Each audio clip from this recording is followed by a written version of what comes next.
And this is chapter 5, section 2, The Voice for God. And this is a longer one, so let's just dig into it here. Healing is not creating, it is reparation.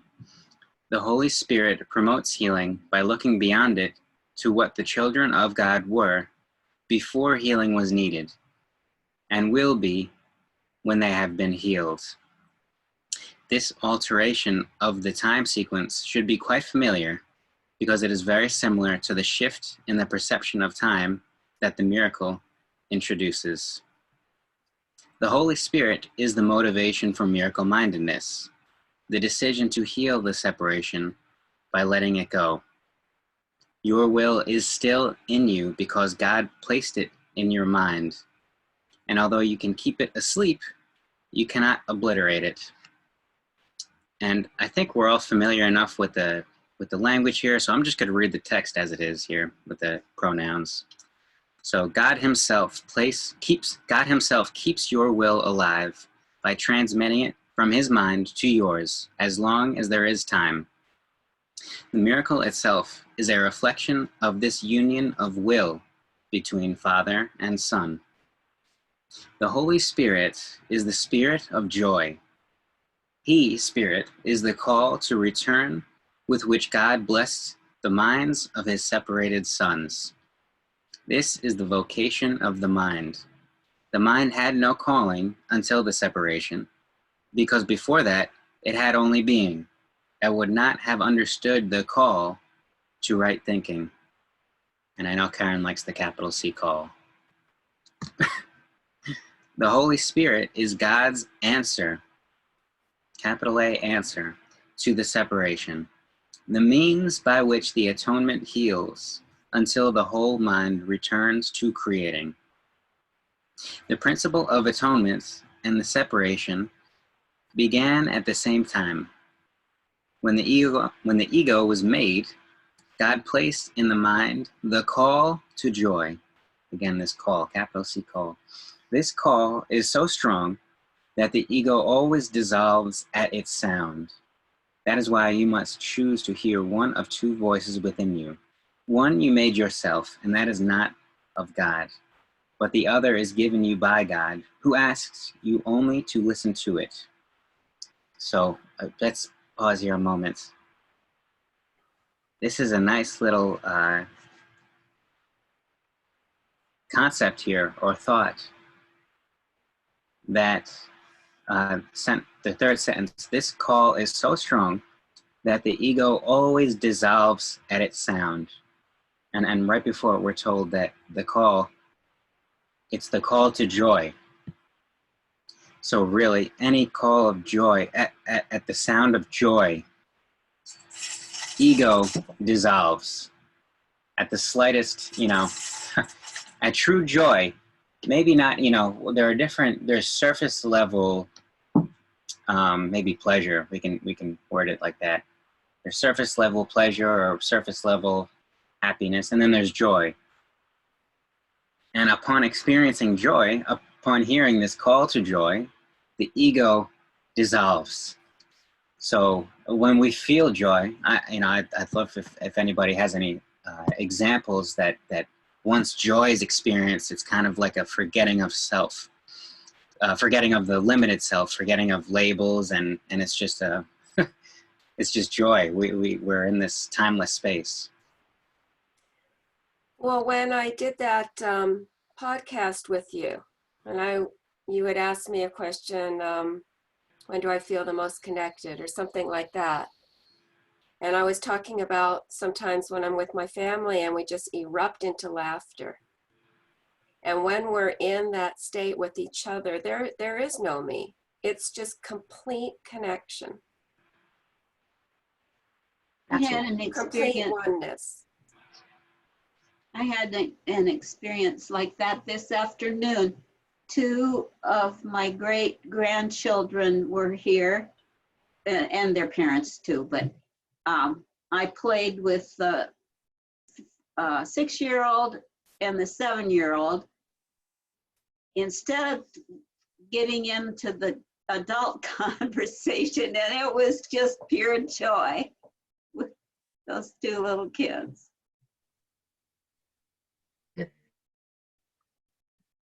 And for me, it was last Sunday on National Women's Day. And the woman leading the dance is my Nia dance teacher, so I'm familiar.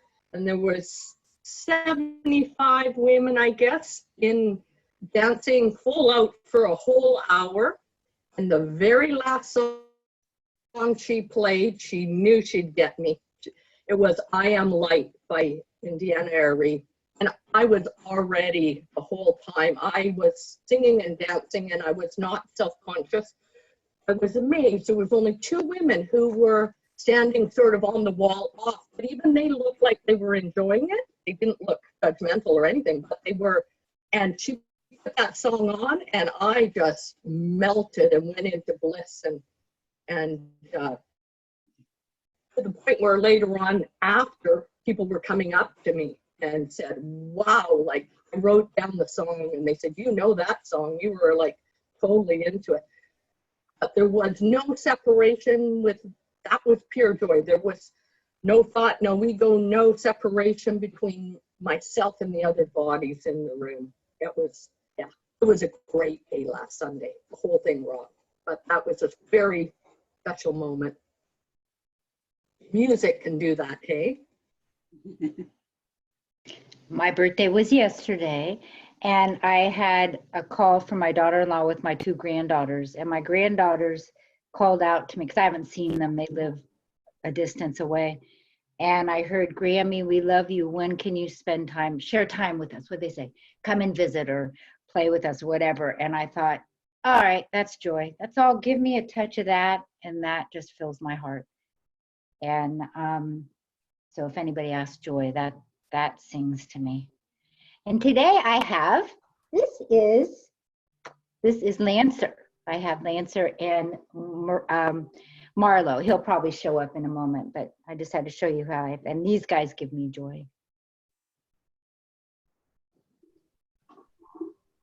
Excellent. Thank you. Thank you all for sharing. Absolutely. And I think we all, I think the specifics may change, but we know the joy, it's that universal experience, joy, the dissolving of the ego. So we're paragraph 3, okay, sentence 7. The Holy Spirit is in you in a very literal sense. His is the voice that calls you back to where you were before and will be again. It is possible even in this world to hear only that voice and no other, a capital V voice. It takes effort and great willingness to learn. It is the final lesson that I learned, and this is voice of Jesus, and God's sons are as equal as learners as they are as sons. You are the kingdom of heaven, but you have let the belief in darkness enter your mind, and so you need a new light.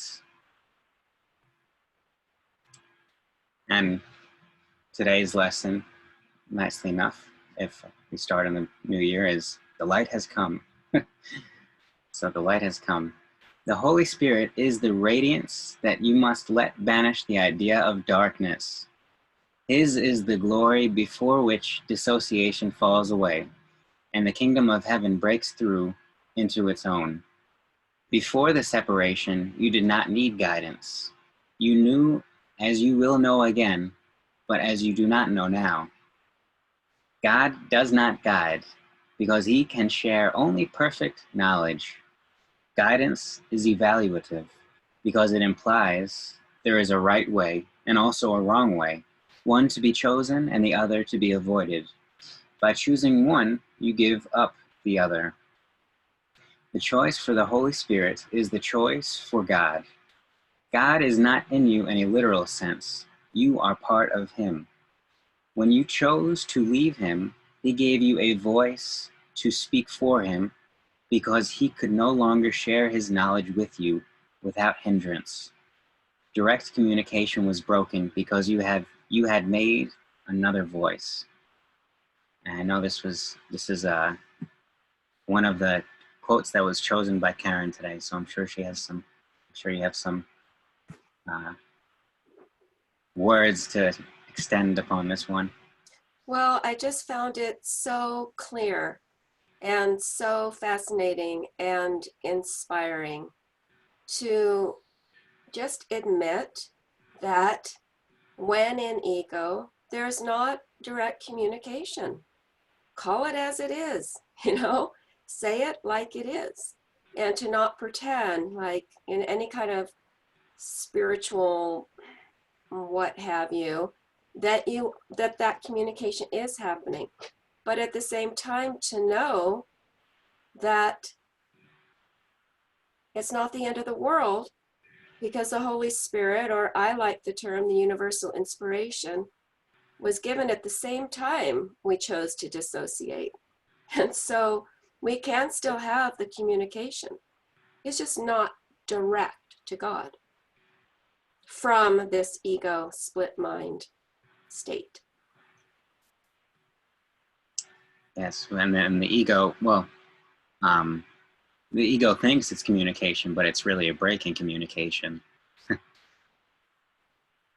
So, absolutely. So let us continue here.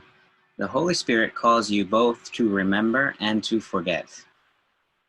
And I believe this will come back to us, this theme, to remember and to forget. You have chosen to be in a state of opposition in which opposites are possible. As a result, there are choices you must make.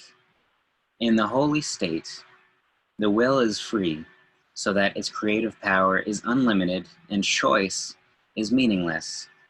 Freedom to choose is the same power as freedom to create, but its application is different. Choosing depends on a split mind. The Holy Spirit is one way of choosing. Now, this sentence is interesting because I think traditionally, or the general reading of it is the Holy Spirit is one way of choosing, as if it is one option of many of choosing. But we can also take it as the Holy Spirit is one way of choosing. The Holy Spirit is recognizing that there is one way of choosing, and this is the Holy Spirit. God did not leave his children comfortless, even though they chose to leave him. The voice they put in their minds was not the voice for his will, for which the Holy Spirit speaks. The voice of the Holy Spirit does not command, because it is incapable of arrogance. It does not demand, because it does not seek control. It does not overcome, because it does not attack.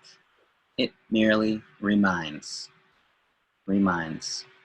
It is compelling only because of what it reminds you of. It brings to your mind the other way, remaining quiet even in the midst of the turmoil you may make. The other way, in the manual for teachers, it's presented as the alternative, the capital A, alternative. It brings to your mind the alternative. The voice for God is always quiet because it speaks of peace. Peace is stronger than war because it heals. War is division, not increase. No one gains from strife. What profiteth a man? What profiteth it a man if he gain the whole world and lose his own soul? If you listen to the wrong voice, you have lost sight of your soul. And this is a biblical phrase here. What profiteth it a man if he gain the whole world and lose his soul? And I think, traditionally this is taken to mean that that we can lose our soul, that it's possible for us to lose our soul. But we clarify it here. If you listen to the wrong voice, you have lost sight of your soul. You cannot lose it, but you cannot know it. It is therefore lost to you until you choose right. It's really just a belief that it is gone. It's a misplacing. When we lose our keys in the house, we don't lose them. They're just not in our sight. They're somewhere. um, so the Holy Spirit, well, okay. Well, before we, this is, the next starts with the Holy Spirit is your guide in choosing. And so maybe before we get into this, let's get more in the spirit here. One recurring message or sentiment that comes through here is this, this distinction between spirit and ego, this discernment, and it's typically presented as spirit. Ego always speaks first. Spirit doesn't speak first, but spirit always answers. Ego is always, and this is just one way of thinking about it, remember. Ego is first and loud in the sense of like, danger, danger, this sort of voice. And spirit merely reminds. So the voice that is seeming to demand or obliterate and these sorts of overcome, conquer, that's ego, and that's the voice that tries to seem like it's powerful. It's the voice of war, and it always speaks first to try and get an advantage in our awareness. And spirit the whole time is just consistently reminding of the alternative. It's the quiet voice. It's the voice that comes with no words, but is just present through it all. Whereas ego can just be speaking a mile a minute and just speak of all this danger and so forth. I'm not sure if anybody has some extension of this sentiment, but I know sometimes it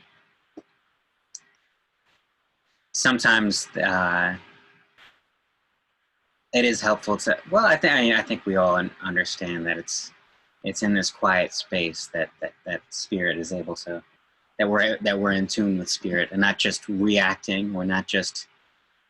Sometimes the voice in our head is ego, That's the voice in our head, but that's not the voice, the capital V voice. I guess I'd like to add, let's not be fooled by the quietness of the ego voice in our heads. It can be very quiet, it can be very subtle, but it's loud and it's aggressive, when it's running all those old tapes, for instance. Yeah. And I think there are some telltale signs of ego voice. One is kind of like one is being called to do something or else, I better do this or else or else I'll bring this. Or any sort of, any guidance that's coming to us that is judgmental. Like we feel bad about ourselves. We feel bad, so we do something, whether it's about ourselves or for somebody else. Anything that's judgmental, like, you bet, like in a voice in our head, you better not eat that, that sort of thing. That's ego. This is ego. Spirit just reminds. It says, this is truth. This is truth. Yes, this is truth. It would never be judgmental or condemning or using punishments in a sense. I was with a friend this morning and she spoke her truth. She made an evaluation. She was taking care of herself. She put words to it and she spoke that to, it turned out to be a small group of women. And her truth was not well received immediately, not well received vocally, also by expression, body language. And what she was telling me this morning is that in so many words, her mind was running those tapes. Oh, you shouldn't have done that. Oh, your words hurt them. Oh, you should never put yourself first before others. All those kinds of things, right? But it's a silent, quiet voice, but it's so loud. Like I said a minute ago, it's so aggressive. It's so hateful. what I was thinking about, and I think it goes along those lines of, I like to say, how does it feel before you speak? And I know the ego has run miles. We've done marathons, know that ego fabulously well. And I see that, and I think now, because of the program, it's wanting to speak when I know it is my truth, but that is frightening too. So I can have a fear in ego and I can have a fear in myself, if that makes sense, as I'm progressing, as I'm honoring myself more and more, because it's kind of an unfamiliar area, and ready for that voice to tell me what I did was wrong. And yet trust that I need to share what is wanting to be said. But at the process, what did I say before? I'm calling it pause on peace first. And, ask myself how it feels, but it can feel scary to speak over the ego, or,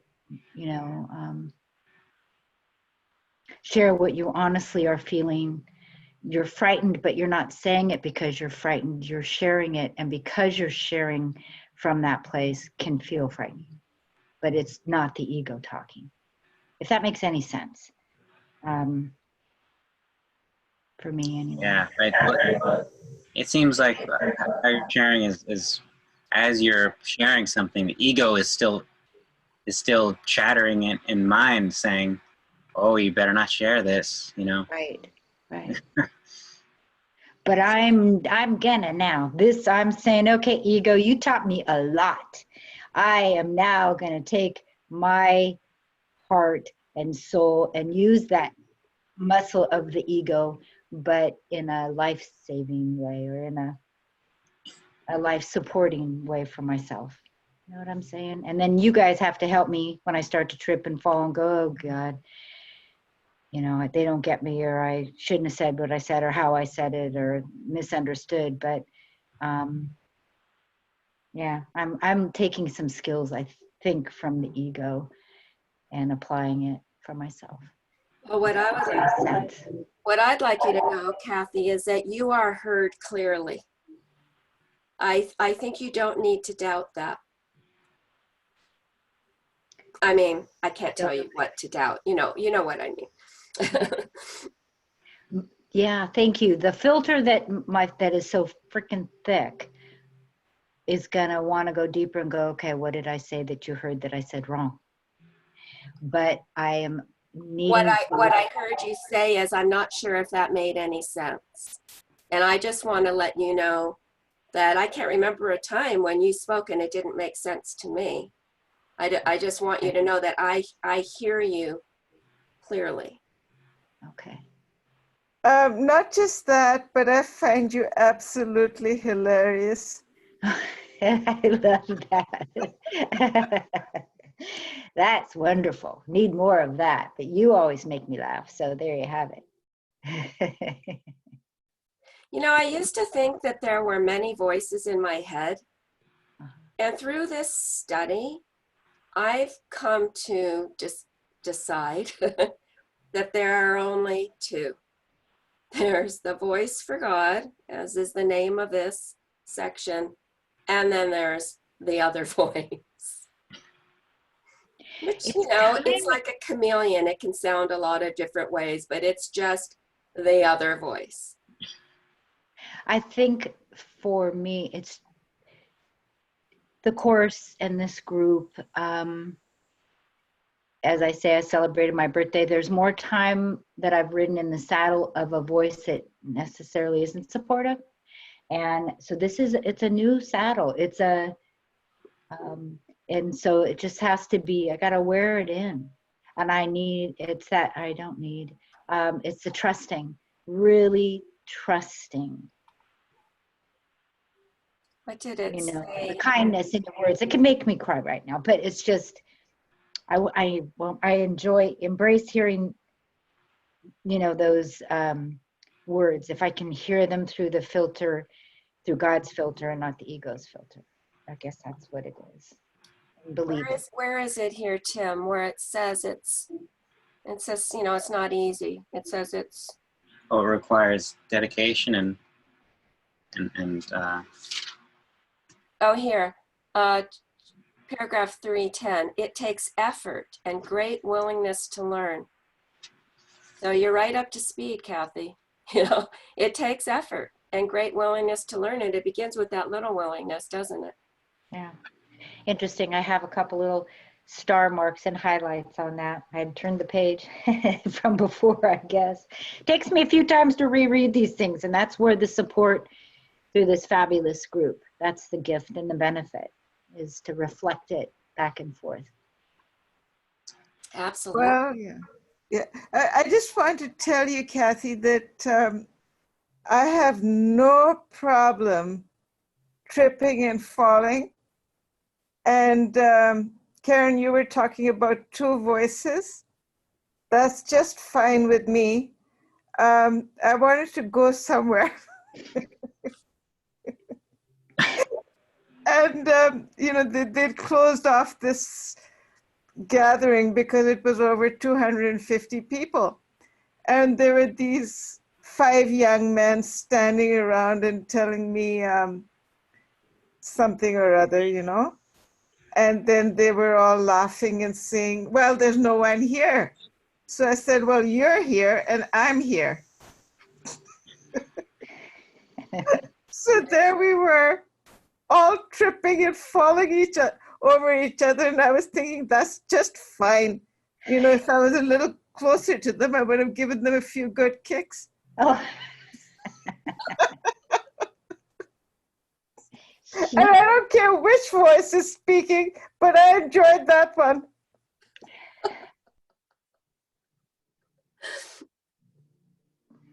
yes, thank you, Shabana. is the proper response. You're welcome. Good. Good. Thank you. And yes, I'm sure they probably had as much joy in that as you did, Shabana. Let's be honest. Well, I'm just glad I didn't have a gun. Yes, we are too. Well, that's the problem with Canada, we don't have guns here. I guess it can be a problem from perhaps an upside down point of view. Well, that's the only time in my life I really wanted one because it's so cold.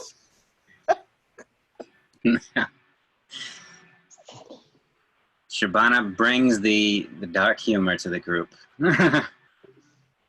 And before we continue, because this is A Course in Miracles, I must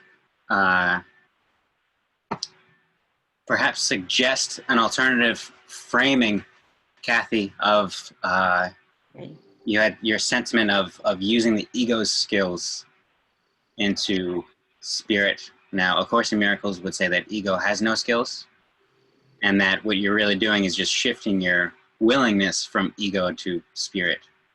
And so ego cannot offer us anything. And so to say that we're taking something from ego and applying it to spirit is giving ego power. Ah, I like that. Okay, you got it. I'm happy not to honor the ego. Good, all right. There is no honor given where none is due. So let's go to paragraph 8 here. The Holy Spirit is your guide in choosing. He is in the part of your mind that always speaks for the right choice because he speaks for God. He is your remaining communication with God, which you can interrupt but cannot destroy. The Holy Spirit is the way in which God's will is done on earth as it is in heaven. Both heaven and earth are in you, because the call of both is in your mind. The voice for God comes from your own altars to him. These altars are not things, they are devotions. Now this is a cool concept here. First of all, I think it's nice. Spirit is the part of our mind that always speaks for the right choice. And we can interrupt but cannot destroy. This gentle, you know, when ego is speaking, it's the gentle background, the omnipresent background, but really it's the everything. It's everything. When spirit is speaking, it's the background. So we can make it background, or we can just tune into what's being presented to us. And this is a really cool concept here. These altars, our inner altars. So if we're told the voice for God comes from your own altars to him. These altars are not things, they are devotions. And I'm fairly certain we already read the section that the altar, the inner altar, makes the temple holy. It's not the structure. It's not the walls of the church, not the windows or the form. It's the inside, the content, the inner altar. And what is the altar? It's just the holiness of the temple. And so this imagery is used throughout A Course in Miracles in this word altar. And we're told that the altars are not things, they are devotions. And this is just an interesting way of thinking about it. The altar, the inner altar, that which makes us holy. I think we all knew it's not a thing, but to think of it as a devotion is an interesting thought. The holiness within us, you know, our inner, the core of our being, our heart, perhaps, you know, not our physical heart, but our spiritual heart, is a devotion. What are we devoted to? So if we continue, yet you have other devotions now, or at least it seems that we have other devotions.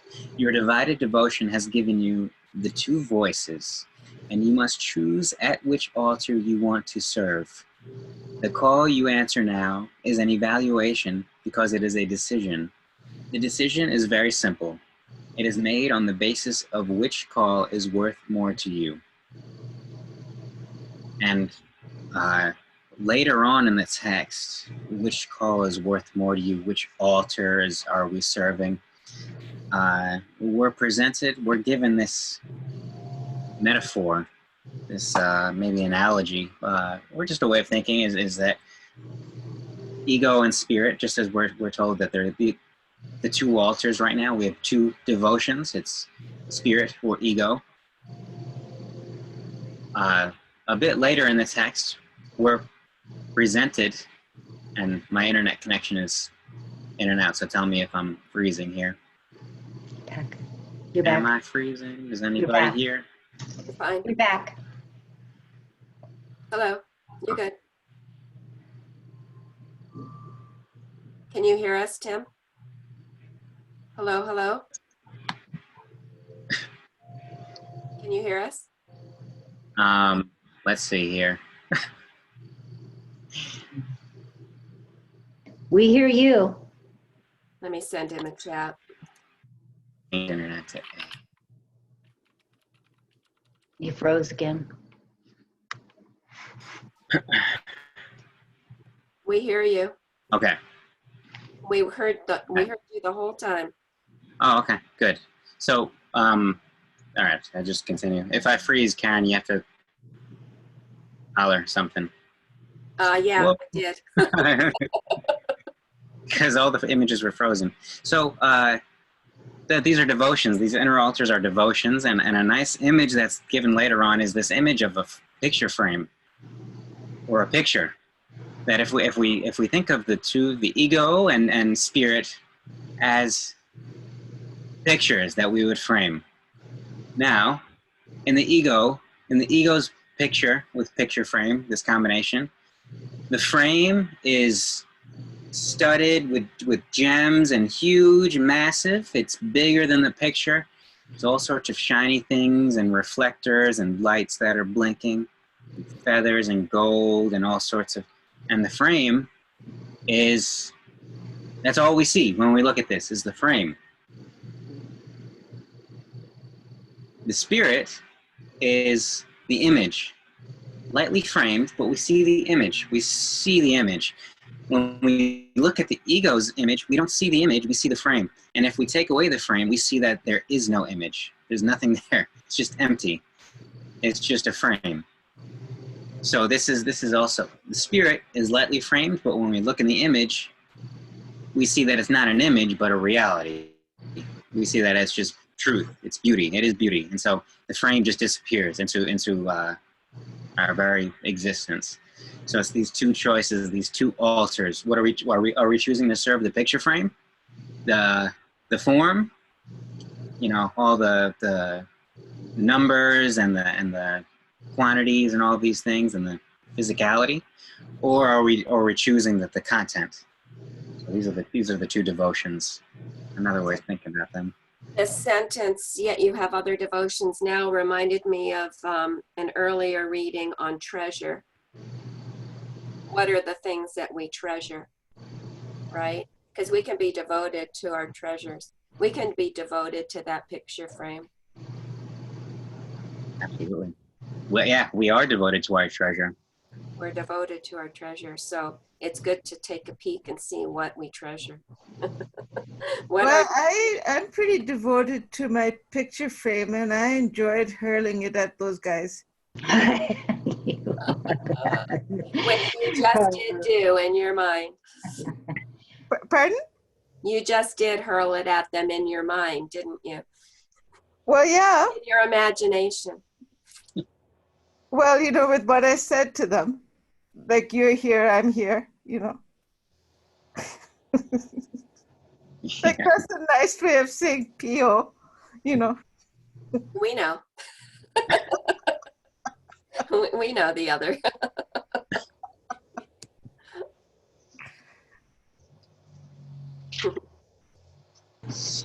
So let's just get more on paragraph 9 here. We have our two devotions, and this is, let's say this is Christ here. My mind, this is Christ's mind, will always be like yours because we were created as equals. It was only my decision that gave me all power in heaven and earth. My only gift to you is the same decision. This decision is the choice to share it, because the decision itself is the decision to share. It is made by giving and is therefore the one choice that resembles true creation. I am your model for decision, and this we could think as Jesus. I am your model for the symbol. The symbol, I am your model for decision. By deciding for God, I showed you that this decision can be made. Make it. I have assured you that the mind that decided for me is also in you, and that you can let it change you just as it changed me. And this, of course, again, is Jesus. And how nice is this? The mind that decided for me. So where's the decision? This mind that can decide for us is in us. So we do not need to make choices. The mind, the capital M mind that is in us, decides for us. And we can let it change us. Just as it had changed Jesus, which is interesting to think of Jesus before it had changed him. The mind fit it all, and I'm sure it did. So, this is unequivocal because it hears only one voice and answers in only one way. You are the light of the world with me. Rest does not come from sleeping, but from waking. This is one of those awesome lines here. Rest does not come from sleeping, but from waking. This true rest, you know, spiritual rest, waking up in this world, restful thing that we can do. So the Holy Spirit is the call to awaken and be glad. The world is very tired because it is the idea of weariness.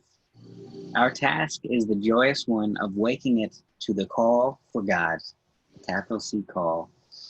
Everyone all of the Holy Spirit, for the sonship cannot be as one.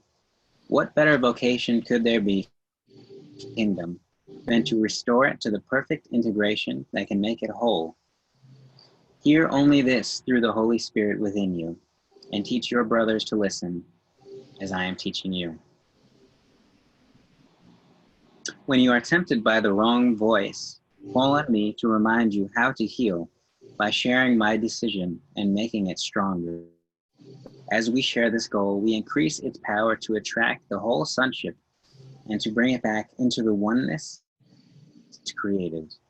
Remember that yoke means joined together and burden means message. Let us restate, my yoke is easy and my burden is light. In this way, let us join together, for my message is light. And remember, today's lesson is the light has come. So, I think this is an empowering paragraph here. Me to remind you how to heal by sharing my decision and making it stronger. Now, let's pick this one apart a bit. When you are tempted by the wrong voice, and I think we can know that we're tempted by the wrong voice if we have to ask the question in the first place. Is this the right voice? That's a sign in itself that we're perhaps being, tempted by the wrong voice. And then it says, call on me to remind you. So we can think of Christ. We can call on our highest, our Christ self, to remind us what's here, how to heal our misperceived mind, how to heal our mistaken judgments by sharing my decision and making it stronger. And what does this mean? This is the most important part of it. By sharing my decision and making it stronger, sure, to adopt the decision, but by sharing it with somebody, speaking about this very thing with somebody, anybody in the store, the next conversation we have, to share this truth that if we feel like we're tempted into something and we feel that something is true and we're not sure if it's true or not, but we're guided into thinking that it's true, to share this with somebody and to make it stronger by sharing it. I think what that brings up, and maybe Karen, this is kind of what you were sharing with your friend, is obviously here we receive acceptance and understanding. We're not going to be sharp or harm another one. But again, knowing that if you are to share your truth, this truth, you have no control how it'll be received.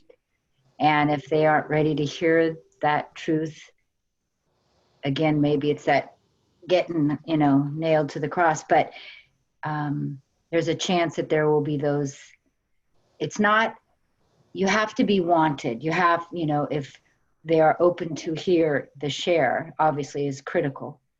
But not all will are ready yet to hear the message. I think it's very much a time where I believe in this. I believe this timing for this couldn't be more fabulously lined up perfectly. What if the sharing is simply the joy itself? Or the love, to offer. I appreciate you. Like, right. How many are going to reject that? You're spot on. I think when we've talked about the joy or the happiness or, the trust, the comfort in this, if you have that knowing and you feel that unconditional love and you share it and you say that, I can't believe that somebody would have an issue with how you said that. But even the happiness, how sometimes when people are so spiraling in that fear, they might even condescend because they think you're being foolish. so in that way that it's, Yeah, it's like Abraham Hicks used to have this, or they used to be on stage, and Esther Hicks, and they'd have this deck of cards. It was all about money stuff.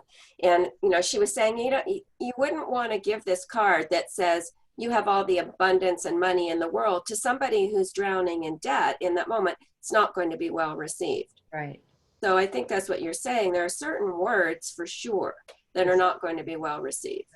right. Discernment. Right. And also, I think it's not sharing. I don't see sharing as evangelizing. I don't think it's just going up to anybody and saying, your brother is the mirror in which you see the image of yourself. It's not that, but it's somebody will ask for somebody will be asking for help, maybe in a literal question, or as just an obvious statement of their being upset. If somebody has a lot, we're good. Back. Somebody will be making a statement that is calling for what? love, or the truth that we are called to share, whatever form that it may take. And this is the sharing. It's the knowing that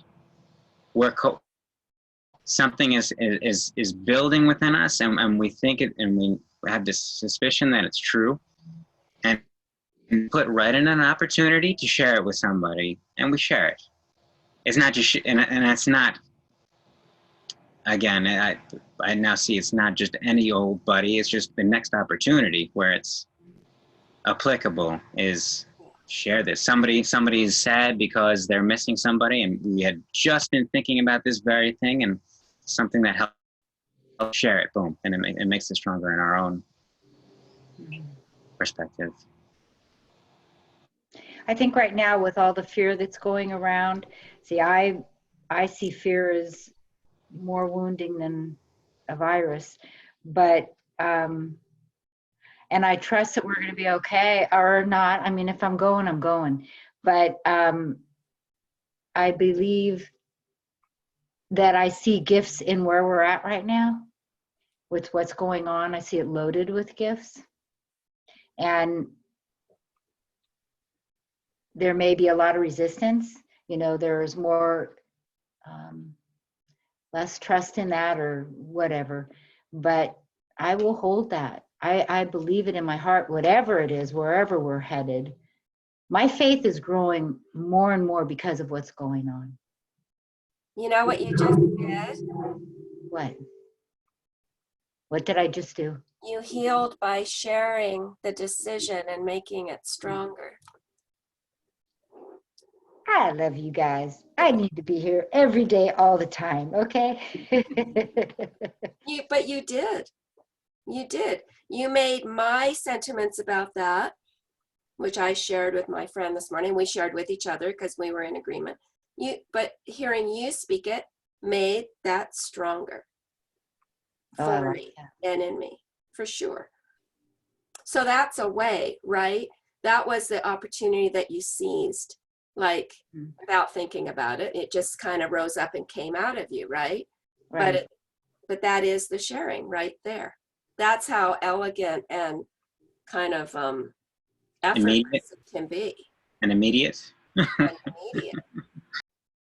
Not just immediate, but you came on time. Love it. You can't do anything wrong today, Kathy. Keep trying. You might. Oh my God, I love it. I was with someone today and took her to brunch actually, and that was one of my wow moments. I trusted, and I don't want to see the local businesses going out. I'm trying to find that balance of supporting my local community. And so we had gone out and everything was discussed. Everything was sanitized in front of us and what have you. I love them. But, and then afterwards she said, no, I have to talk to you about something. She actually happens to be my sponsor. And I was so ready to be told, oh, what did I do now? And instead it was just a reinforcement of taking care of myself. I thought for sure that conditioning, and I'm just slipping, I'm exposing myself because I'm willing to hear whatever it is that is coming. But it was supportive. So you guys give me support, and that's what I choose, where I choose to be. And if I have in any way with my healing or experiences or whatever would help another, are you kidding? I just think that's what we're all here for. It's through each other. We just aren't going to do it isolated.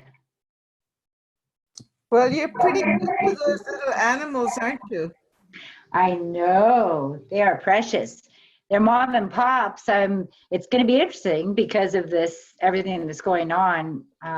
So far, not too many trips have been canceled, but I live around people that, are off to Africa or to Hawaii or wherever.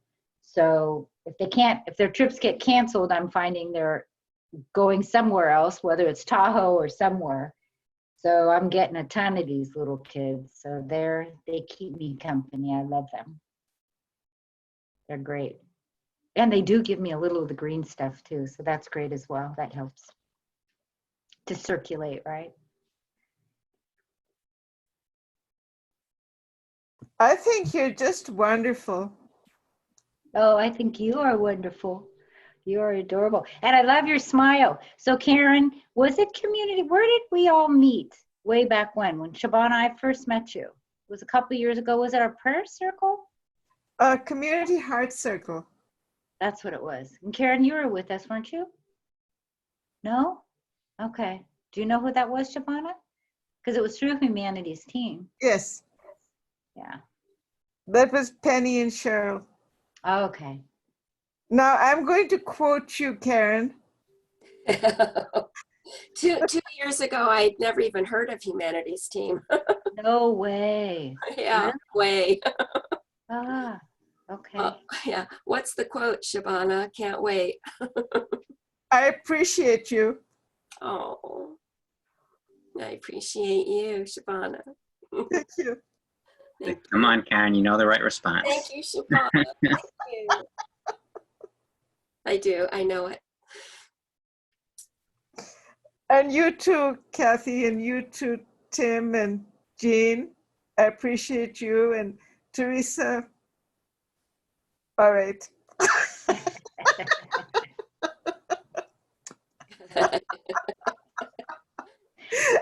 If my memory, no, I was going to say, if my memory is correct, though, you weren't as joyful at the time when I first met you. You have just you are glowing and fabulously.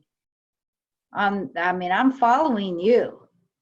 You are a fabulous example. Does that come from studying A Course in Miracles? Absolutely. Okay. Yeah, my daughter's wedding was my big shining moment. Oh, and I'm blaming it all on Tim. He sent me all those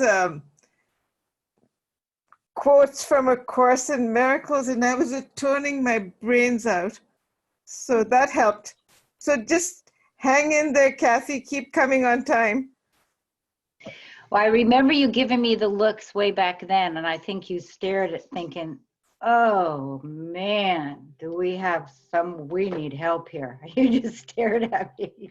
I just remember it, or that was my interpretation. So now I'm accepting a whole nother interpretation, but it was interesting back then. Well, it was just, Come a I was long way. probably, I was probably just admiring you, honestly. No, you're adorable, but Thank you. I was sneaking in the back door, really sneaking in the back door then, but I was listening. Well, you've done exceedingly well. Just give yourself more credit, because I just think the world of you. I love you. Thank you. Thank you.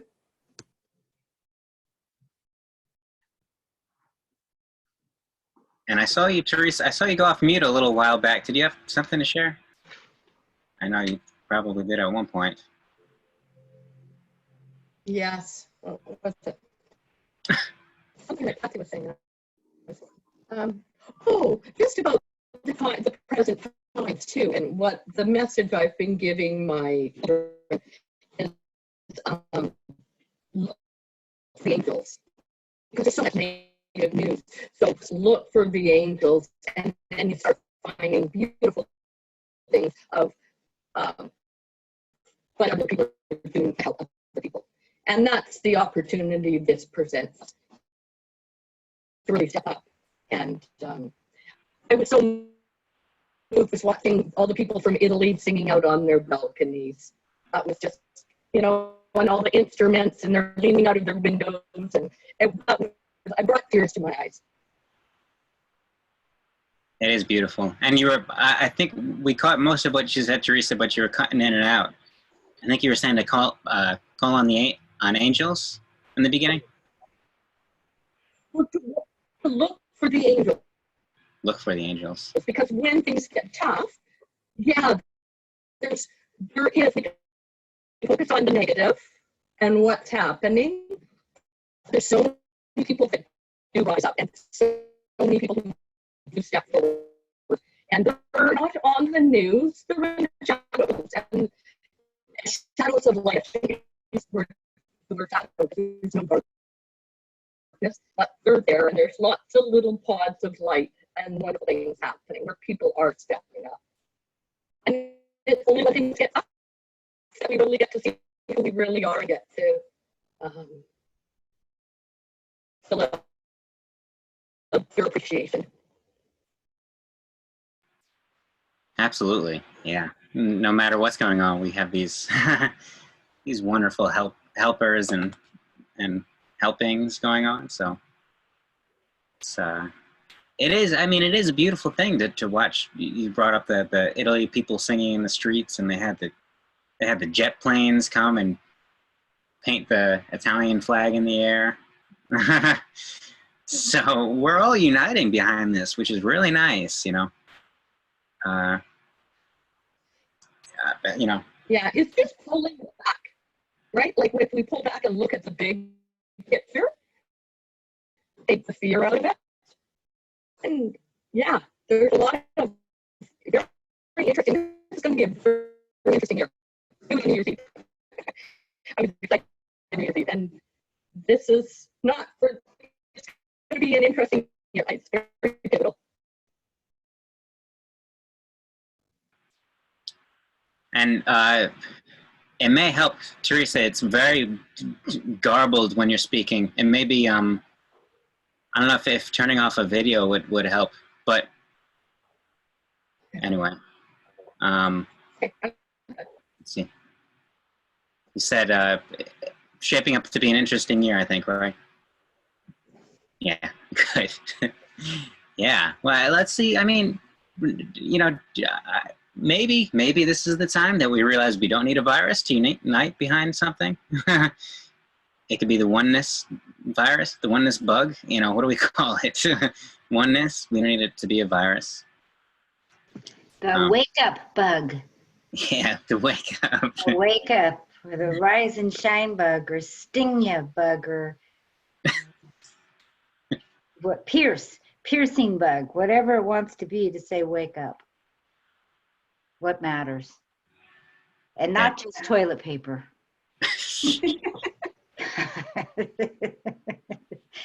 Oh my Silly, goodness. isn't it? It's like disaster. Let's get all the toilet paper. It's so strange. So strange. It's an interesting metaphor or something for, it's all about me. I'm going to take care of me. I'm going to cover my.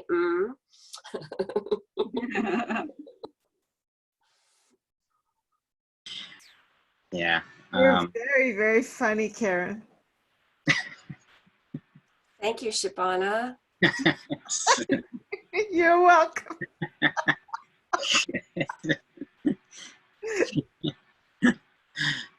Good. Let us start this last paragraph here. and this is behavior, so this is voice of Jesus here.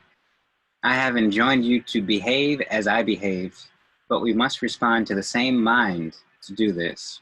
This again touches upon this mind that is in us that decides for us. The mind is the Holy Spirit, whose will is for God always.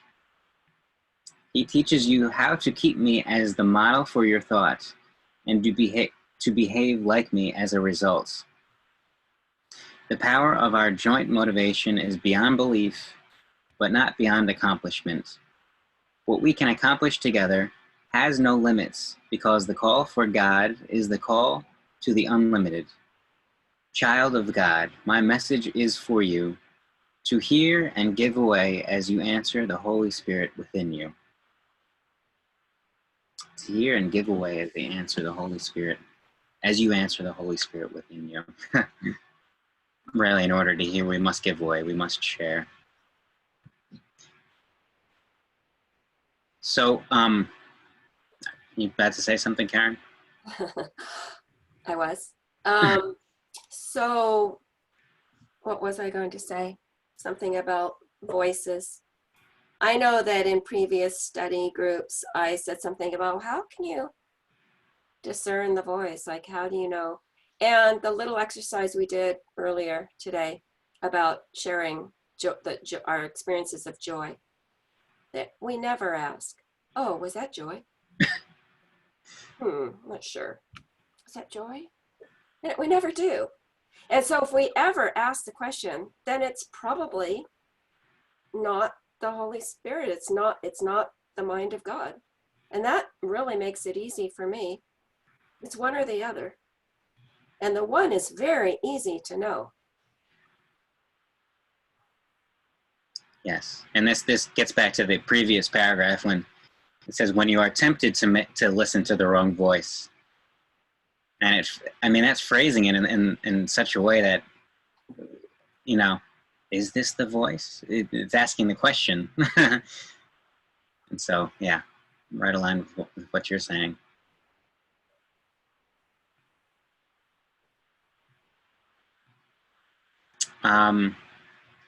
Well, seeing as we have a bit of that, well, unless anybody has any other thoughts about this particular collection of words. Clearly, this is A Course in Miracles, and I'd like to extend this.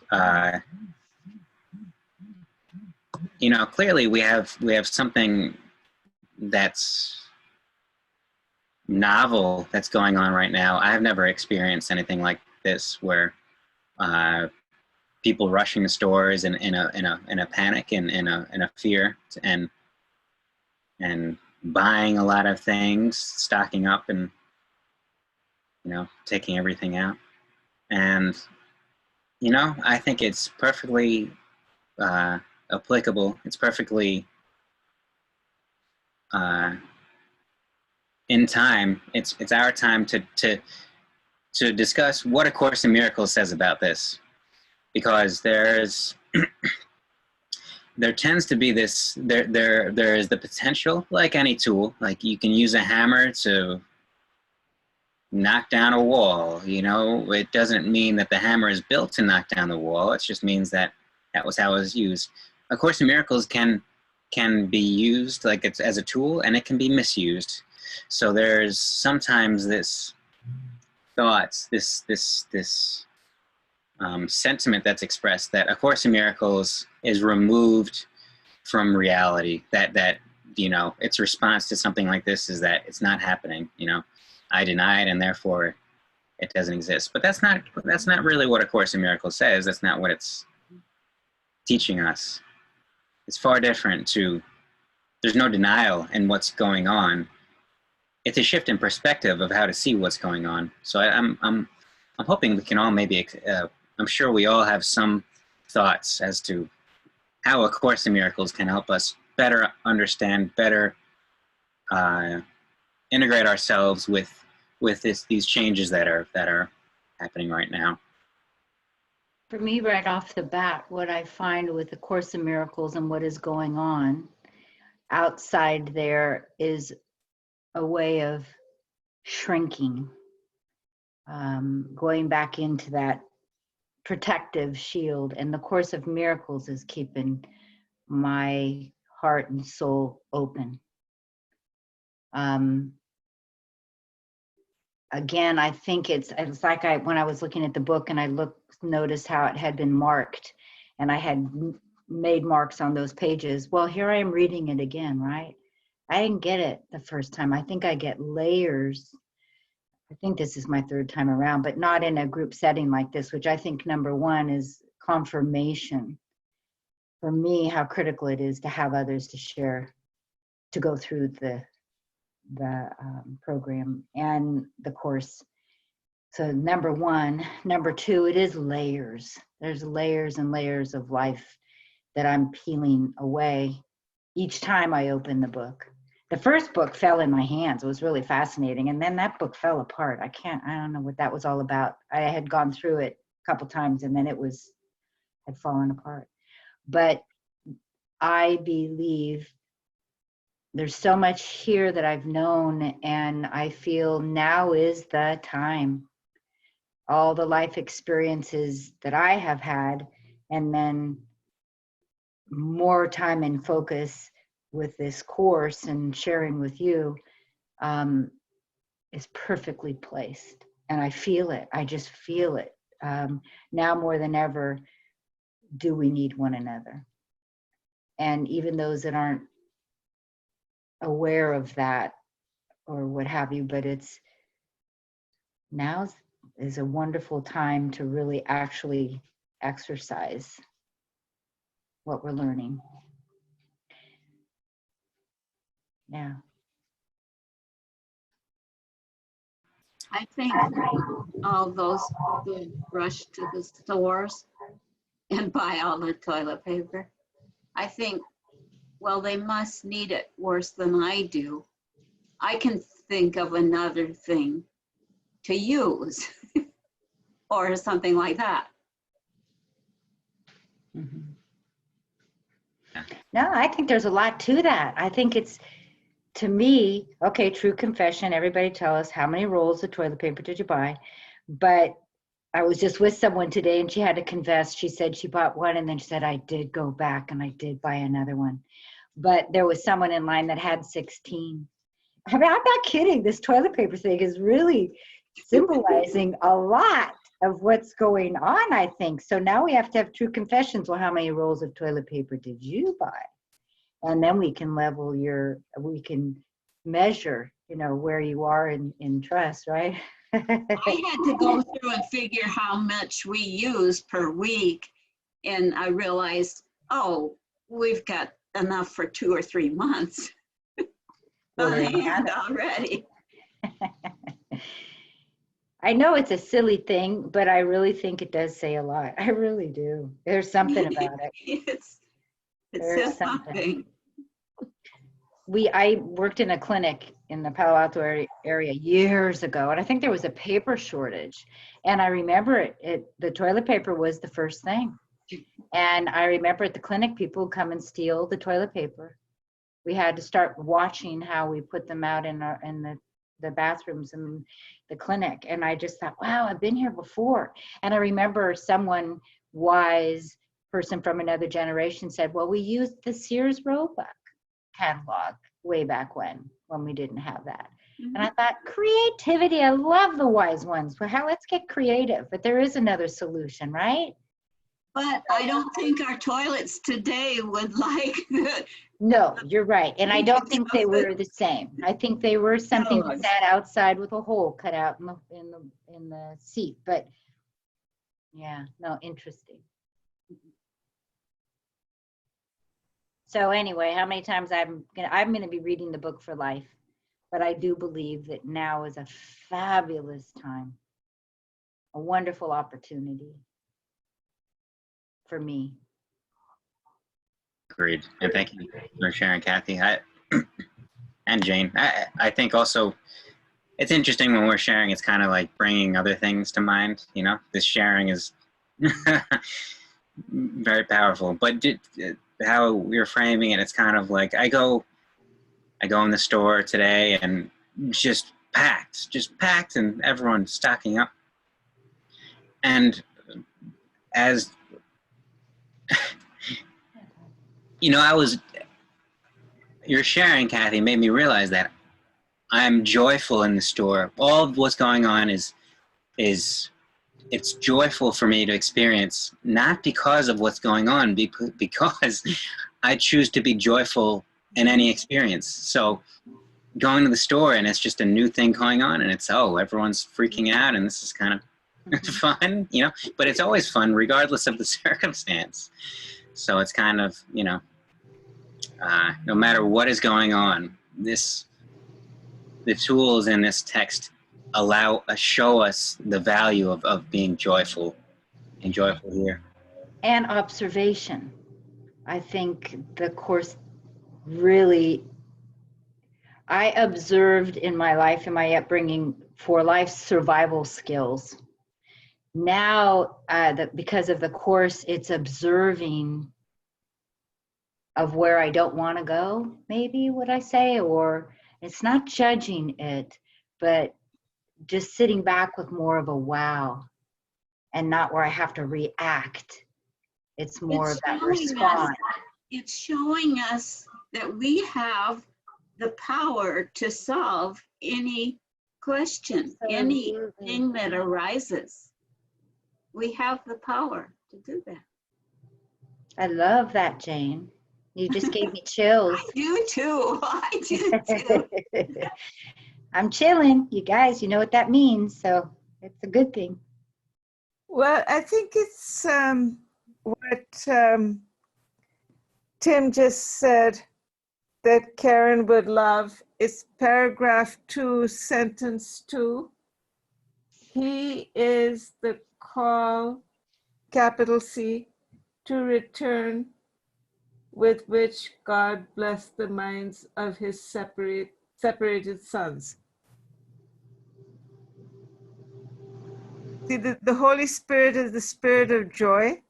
That's what Tim was experiencing watching these freaking out people putting toilet paper into their carts. And I think spiritual life is always paradoxical. There's their fear, and Tim's got not just detachment, but joy. And well, I'll be honest, Shabana, I wasn't comfortable in that framing of it, because I was thinking, why am I joyful with this? But Kathy made me realize that it's because just I'm always joyful. It's not because of this. It's just that it's just another background. So there's something going on, and it's going on all over the world. And pretty much everybody's being touched by it in some way. And I think there is something going on. There are people dying. There are people missing those loved ones, who are leaving the planet. All of that kind of thing is happening. I've always had this belief. A Course in Miracles has strengthened my conviction on this belief. There is nothing wrong happening here. That it's not wrong. It's not wrong. There is an order, there's a plan, call it what you want. There's an energy, that is. And all of the rest of this is part of the story, part of the dream, part of the illusion, part of the manifestational experience, all of that. And it's happening, and there are emotions going up and down about it for sure, but that doesn't make it wrong in my thinking. I think I've shared this before with the patients when I'd go visit with the Reiki or what have you in the hospital, and without fail, the patient who had a terminal illness would always, at least the ones that I visited with, express a gift. More than one gift, not just theirs, but they would see a healing taking place in their home. because of their cancer, and relationships healing within father and daughter or what have you. Yeah, this gives me chills. But time and time again, I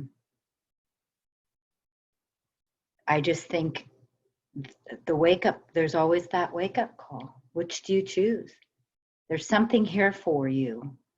And in the deepest of pain, in the deepest of fear, when my heart's breaking, or I have a loved one has an illness that I'm watching them and they're just, it's so beyond, and they have a choice. If they chose a different way, maybe this would change. But I think if you are having that struggle, it's just a wake up. It's offering, wake up, wake up. And not that dying is the wrong thing, you know, as I say, and I know my family gets mad at me, and I go, okay, well, if it's my time, it's my time. But I'm not ready. Sometimes I say, come on. But overall, I feel I have a long ways to go, whatever it is. But each time is a golden opportunity to wake up on another level. It's just no accident. There's no mistake happening. So Humanities Team, I guess we're still in the middle of this Awe and Wonder course, and Patricia Cota Robles did a live mentoring session recently, and there was a question about the coronavirus, and what she said is that there is not a soul who, anybody who contracts this virus agreed to, and anybody who didn't agree to have this experience on this planet at this time isn't going to have it, which was interesting for me to hear her say that. And maybe people who agreed to have this experience aren't awake and aware, you know, aware of that, awake to and aware of that agreement. But that doesn't mean that that soul agreement wasn't made. And that's just another way of saying there isn't anything wrong happening here, like you just said too, Kathy. And I'm so bummed because I signed up for that course and I hadn't been able, we understand, because all the connections were wrong, but I'll go back and watch it because I wanted so much to be able to be on that when you were live with Patricia Cota Robles. But she's amazing. And Well, I think, Karen told you all about it, so you don't have to do the course now. oh, I already paid for it, so I still have yet to open it up. But yeah, and I think the consciousness is the key component, because I would think they go, oh yeah, right, I checked out for this. Yeah, this is what I asked for. We're not conscious, you know, that are struggling or what have you.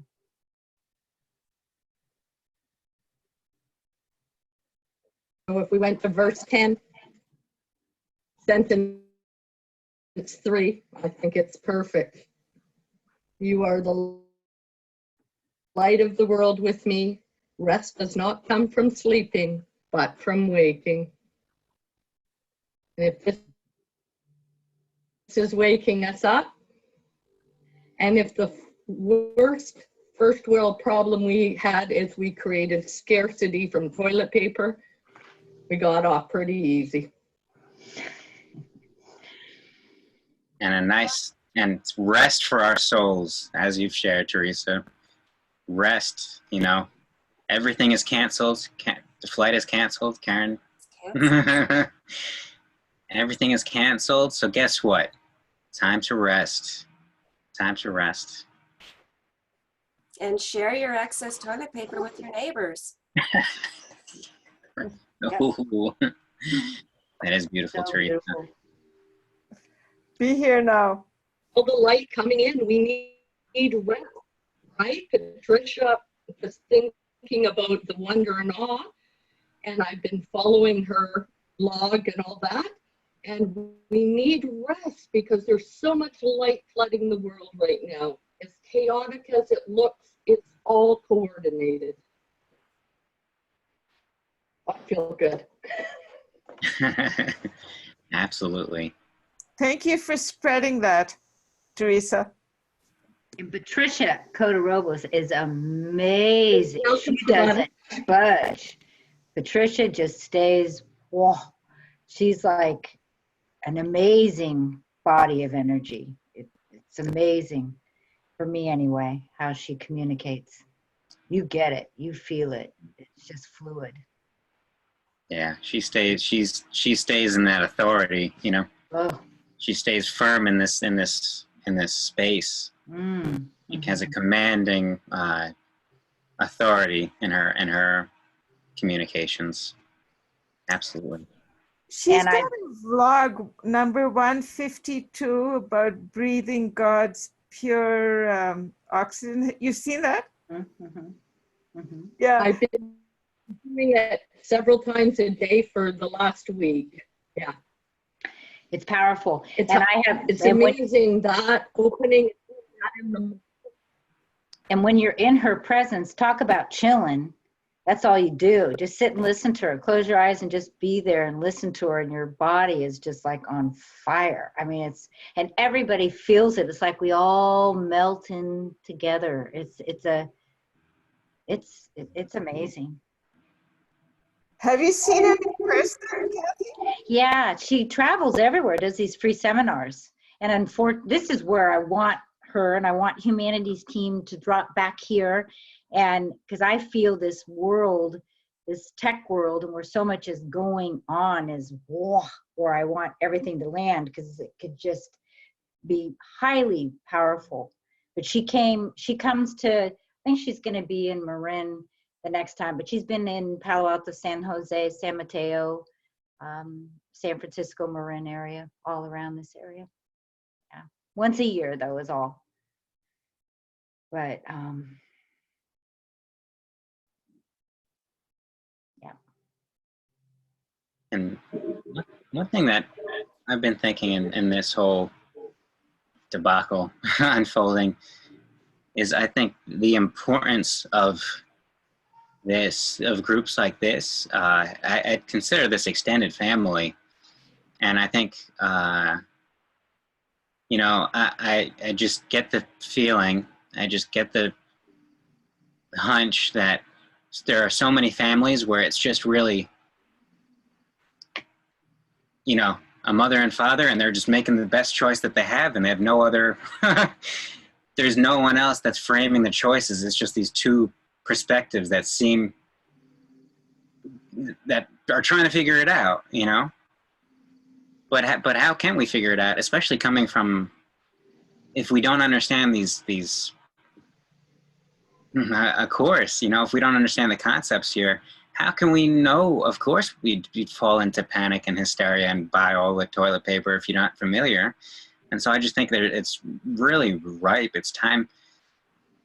We need to expand our idea of family in this society, of not just confined to a house and trying to make it, yeah, on your own, because it leads to all the toilet paper gone in the store. Well, that's a whole conversation about special relationship, isn't it, Tim? Absolutely. Yeah. I think it's living the example, you know, and walking in with your grocery cart with the one package of toilet paper alongside someone who has 12 with a smile on your face, or offer it up to someone else. But Or show a little love and help them put it in their minivan. that's right. And say, oh, where are you? You must be sharing this. You're delivering this to several homeless people or whatever. And maybe they are. What They do you know, see, really? there you go. Never assume a thing. Yeah, there's that. You're absolutely spot on.